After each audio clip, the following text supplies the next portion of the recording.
On the morning of March 23, 2021, the container ship Ever Given approached the southern end of the Suez Canal on a routine voyage from Malaysia to Rotterdam. The vessel was enormous, almost 400 meters long, carrying over 20,000 containers, with a gross tonnage of roughly 220,000 tons. It was fifth in a northbound convoy, moving through a single-lane stretch of water that had handled thousands of similar transits without incident. The crew expected another ordinary day, but the ship was traveling at approximately 13.5 knots, well above the canal's standard transit speed of 7.5 to 8.5 knots. A sandstorm struck, winds gusted past 40 knots, visibility collapsed, the ship began to drift. By 7:40 a.m., local time, the Ever Given had run aground at the 151-kilometer mark, its bow wedged into the eastern bank, its stern nearly touching the western one. The canal was completely blocked, and the world began to understand something that sailors had long known, but the rest of us had forgotten. This canal, this familiar shortcut, this supposedly controlled corridor is far more dangerous than it looks. The Ever Given was not an isolated failure of luck. It was the most visible symptom of a system under constant strain. Over the decade preceding the incident, dozens of maritime incidents were reported in the Suez Canal. Groundings accounted for a significant portion of them. Collisions and contacts with banks made up much of the rest. In 2020 alone, nearly 19,000 vessels transited the waterway, an average of more than 51 ships every single day. The canal handles roughly 12% of global trade. It is, by any commercial measure, a triumph of engineering and logistics. Yet that very success creates a dangerous illusion. The more ships that pass safely, the more the canal feels predictable. The more predictable it feels, the more it is treated as a highway rather than a choke point. And that is where the danger begins. It is easy to look at a map and assume the Suez Canal is wide enough. It stretches 190.25 kilometers from Port Said on the Mediterranean to Suez on the Red Sea. Parts of it are double lane, allowing ships to pass one another in the Bala bypass and through the Great Bitter Lake. But long stretches remain single lane. In those sections, there is no room to overtake, no room to turn around, and almost no room to correct a mistake. The navigable channel has been deepened and widened repeatedly since the canal opened in 1869, when it was just 8 meters deep and 22 meters wide at the bottom. But even today, an ultra-large container vessel traveling at standard transit speed has margins measured in meters, not kilometers. When a ship the size of a skyscraper enters a channel, barely wider than its own length, the geometry alone creates risk. That geometry interacts with forces most people never see. In restricted waterways, a phenomenon known as the bank effect comes into play. As a large vessel moves close to a canal wall, water pressure between the hull and the bank drops. The stern is drawn toward the nearest shore. The bow pushes away. The ship does not travel in a straight line. It travels in a constant, subtle negotiation with the walls of the canal. In open water, these forces are negligible. In the Suez Canal, they are relentless. Add a strong crosswind, like the one that struck the Ever Given, and the ship becomes a lever, with the wind pushing one way and the bank effect pulling another. The helmsman is not simply steering. He is balancing hydrodynamic forces that can overpower the rudder before the crew fully understands what is happening. And when the vessel is moving at nearly double the recommended speed, as the Ever Given was, the forces act faster and the time to recover shrinks to almost nothing. The weather in the Suez region compounds this problem in ways that defy simple forecasting. The canal runs through a desert. Sandstorms can appear with little warning, reducing visibility to near zero in minutes. Wind gusts can shift direction suddenly, catching high-sided container ships like sails. The Ever Given was not the first vessel to suffer from these conditions, and it will not be the last. In confined waters, wind does not merely slow a ship down. It pushes it sideways, toward banks, toward other vessels, toward the fixed infrastructure of the canal itself. And because the canal operates on a convoy system, ships grouped together in tightly scheduled formations, one vessel in distress can instantly endanger those behind it. The convoy system itself is a source of pressure. Ships must arrive at the canal entrance on schedule or risk losing their place in line. A delay of a few hours can mean a delay of a full day, with cascading costs for fuel, crew wages, port fees, and missed delivery windows. That pressure does not rest solely on the captain. It flows through the entire chain of command, from shipping company offices to the bridge at 3 a.m. When a fatigued officer is deciding whether to enter the canal in marginal weather or wait for conditions to improve. Waiting is the safer choice, but waiting is expensive, and when a route has been transited safely thousands of times before, the human mind tends to normalize the risk. Previous success becomes a justification for present confidence. That is not bravery. That is a well-documented cognitive bias. And in the Suez Canal, it can have immediate consequences. Consider the nature of the traffic. The canal is not used by one type of ship. It carries oil tankers, bulk carriers, container vessels, liquefied natural gas carriers, naval ships, and passenger cruise liners. Each class handles differently. A fully loaded supertanker rides deep in the water, slow to turn, slow to stop. A container ship sits high, vulnerable to wind. An LNG carrier carries cargo that demands extraordinary caution. They all share the same channel, often in the same convoy, separated by distances that would be illegal on a highway. When something goes wrong, there is no shoulder to pull onto. There is no exit ramp.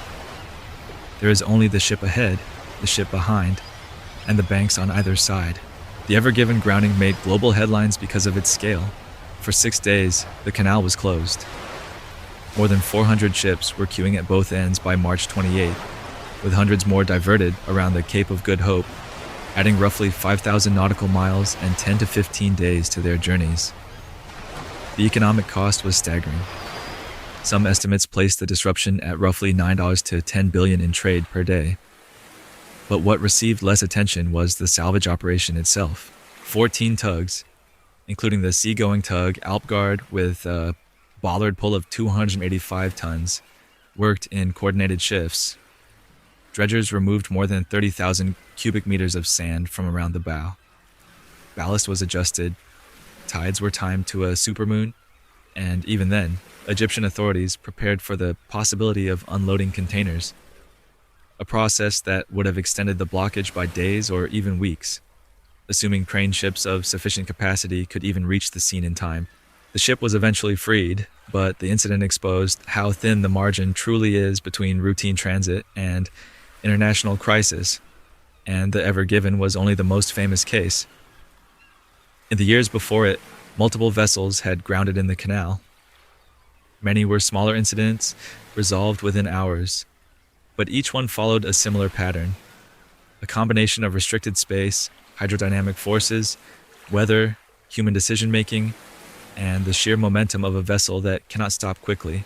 In restricted waters, collision is the most common accident type, followed by grounding. Together, they account for a substantial share of all incidents. These are not random failures. They are structural vulnerabilities produced by the intersection of geography, hydrodynamics, and the economics of global shipping. Modern technology has not eliminated these vulnerabilities. It has, in some ways, masked them. Radar, GPS, electronic chart display systems, and automatic identification systems give bridge crews extraordinary situational awareness. Satellite weather forecasting provides advance warning of storms. Local pilots with intimate knowledge of the channel board nearly every ship. Yet the Ever Given had most of these advantages. It had an experienced pilot on board. It had modern navigation equipment. What it did not have was a tug escort at the moment of the accident, unlike the two vessels immediately ahead of it in the convoy, which did have escort tugs. The Ever Given was traveling without that assistance when it lost control. What the vessel also had was a set of forces: excessive speed, wind, bank effect, vessel size, and channel geometry that exceeded the crew's ability to respond in the time available. Technology provides information. It does not provide margin for error. And in the Suez Canal, margin for error is the one thing that is always in short supply. The aftermath of the grounding also revealed another dimension of risk that few had considered. After the Ever Given was finally refloated on March 29th, the Suez Canal Authority refused to let it leave. The vessel, its cargo, and its crew were held at the Great Bitter Lake for months while Egyptian authorities pursued compensation. The initial claim was reportedly close to $1 billion, later reduced, and the final settlement amount was never publicly disclosed. The legal standoff meant that the ship's operators faced not only the immediate costs of the blockage and salvage, but months of uncertainty, legal fees, and the highest logistical nightmare of containers delayed far beyond the 6 days the world watched on the news. It was a reminder that in the Suez Canal, the consequences of a single error do not end when the ship floats free. There is another layer to this danger, one that has grown more acute in recent years. The canal does not exist in isolation. It is the northern end of a route that passes through the Red Sea, the Bab el-Mandeb Strait, and the Gulf of Aden. In late 2023 and into 2024, attacks by Houthi militants on commercial shipping in the Red Sea forced a mass diversion of traffic. By early 2024, Suez Canal transits had fallen by approximately 66%. Container prices rose more than 300%. Ships that would have taken the canal were forced around the Cape of Good Hope, exposing them to Southern Ocean storms, pirate risk off East Africa, and the simple, brutal mathematics of longer voyages with higher fuel consumption and crew fatigue. The canal itself was not the site of the attacks, but the attacks revealed how fragile the entire route is and how dependent global trade is on a single narrow corridor that can be disrupted by events hundreds of kilometers away. Even in peacetime, the rescue and recovery limitations in the canal are significant. If a ship grounds in the single-lane southern section, there is no way around it. Tugs must approach from either end of the convoy. Dredging equipment must be brought to the scene, often through the same blocked channel. Helicopter evacuation is complicated by sand, wind, and the lack of nearby landing facilities. In the Great Bitter Lake, ships can anchor and wait, but that is cold comfort if the vessel ahead of you is stuck fast. The water is warm, which extends survival time for anyone in the water, but the real danger in the canal is not sinking. It is collision, grounding, and the structural damage that follows. A ship that hits a bank at transit speed can suffer hull fractures, fuel spills, or cargo shifts that destabilize it before rescue assets can even be deployed. The human psychology of canal transit deserves closer attention. A captain who has crossed the Atlantic or rounded the Cape of Good Hope may view the Suez Canal as a comparatively easy leg, a straight, protected waterway with pilot assistance and predictable schedules. That perception is dangerous. The canal demands a different kind of vigilance. In open ocean, a navigator has space, time, and options. In the canal, those resources are compressed. Decisions must be made faster. Consequences arrive sooner. And the psychological pressure of maintaining position in a convoy, of not being the captain who causes a delay, of trusting that the ship ahead will not slow unexpectedly, creates a state of low-grade stress that degrades performance over hours. Fatigue accumulates, attention wanders, and in a channel where meters matter, a moment of inattention is all it takes. The shipping industry has responded to the Ever Given incident with infrastructure improvements. The Suez Canal Authority announced plans to widen the southernmost 30 kilometers by 40 meters and deepen the channel to 72 feet, an increase from 66 feet. These changes are expected to improve navigational safety by reducing the risk of bank effect and allowing more room for error. They are necessary and welcome, but they do not change the fundamental reality. The Suez Canal is a man-made cut through a desert, connecting two seas, handling more traffic than it was ever designed for, with ships larger than its original engineers could have imagined. No amount of widening can fully eliminate the bank effect. No amount of deepening can remove the convoy pressure. No technology can eliminate the human factors that turn a routine transit into a headline. What the Suez Canal reveals, more than any single accident, is the tension at the heart of modern maritime trade. We have built a global economy that depends on moving enormous quantities of goods through extremely narrow geographic choke points. We have equipped those choke points with the best technology available. We have trained crews, hired pilots, established rules, and invested in infrastructure. And still, a single ship moving too fast in a single sandstorm on a single morning in March was enough to remind the world how much of our daily life rests on margins measured in meters and seconds. The canal is not dangerous because it is poorly managed.